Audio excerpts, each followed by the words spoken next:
Room service. Le buzz du room service.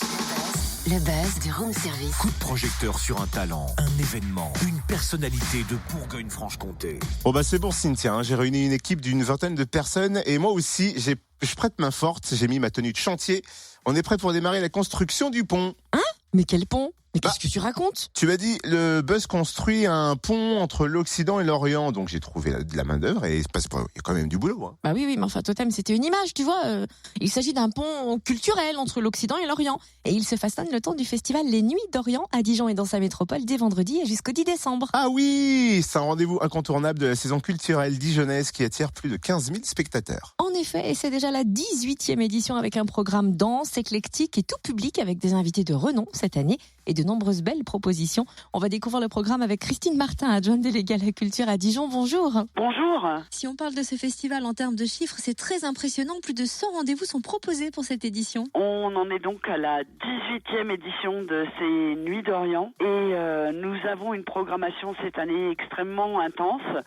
Nous allons avoir 100 rendez-vous qui vont mêler une programmation artistique à des actions de médiation.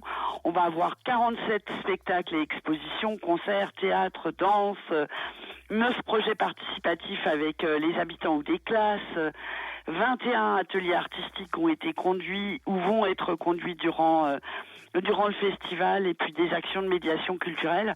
Parce que l'essence même de ces Nuits d'Orient, c'est évidemment de proposer quelque chose, de proposer une programmation dans ces 3 semaines, mais c'est aussi d'amener à participer les habitants, les enfants, tous ceux qui n'ont pas forcément, d'accès direct à la culture ou ne se sentent pas forcément concernés par nos offres et nos programmations. Donc là, on essaie d'embarquer tout le monde dans ce voyage des Nuits d'Orient. Et parmi les 21 ateliers proposés, il y a un atelier calligraphie orientale et puis un atelier tatouage au henné. Oui, bien sûr. Et puis, vous avez aussi des ateliers culinaires. Enfin, voilà, l'idée, c'est vraiment d'accrocher par des choses simples les enfants, les adultes, et puis de les emmener ensuite dans des programmations de spectacles ou à la rencontre d'artistes. L'idée, elle est là. C'est toujours d'aller chercher quelque chose de simple pour permettre aux personnes de se laisser séduire et entraîner, et puis ensuite de les emmener plus loin. C'est l'idée d'un voyage, les Nuits d'Orient. Un voyage avec des artistes de renommée également, je pense notamment à Faisal Sali ou encore à Majid Cherfi de Zebda. Bien sûr. Alors, j'allais vous en parler si vous ne m'aviez pas posé la question ou si vous ne m'en aviez pas parlé. Majid Cherfi, tout le monde le connaît. Au moins que lorsqu'il faisait partie du groupe Zebda.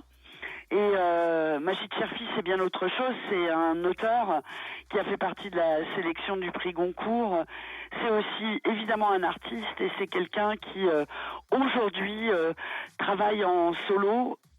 Il n'est plus avec Zebda. Il va nous proposer des moments extraordinaires, notamment quelque chose qui s'appelle Un tour de magie au Théâtre des Feuillants le 10 décembre à 18h. Je ne vais pas égrener toute la programmation, mais voilà, soyez curieux et allez chercher le petit programme qui est disponible partout. La plaquette est très belle et reconnaissable et vous allez voir que les propositions cette année sont merveilleuses et je suis très honorée de pouvoir accueillir Majid Cherfi à Dijon. Important également, des spectacles seront proposés en audio-description pour qu'ils soient accessibles à tous. Oui, c'est ça.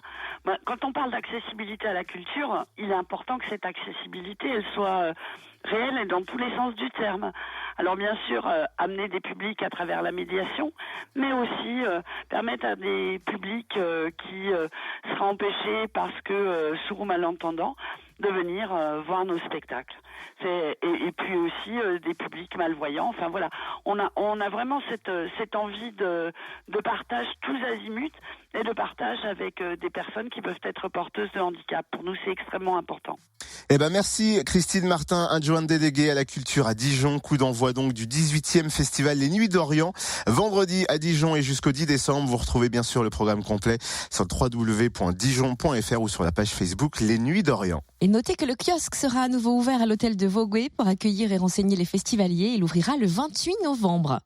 J'arrive jamais à dire Vogüé. Retrouve tous les buzz en replay. fréquenceplusfm.com. Connecte-toi.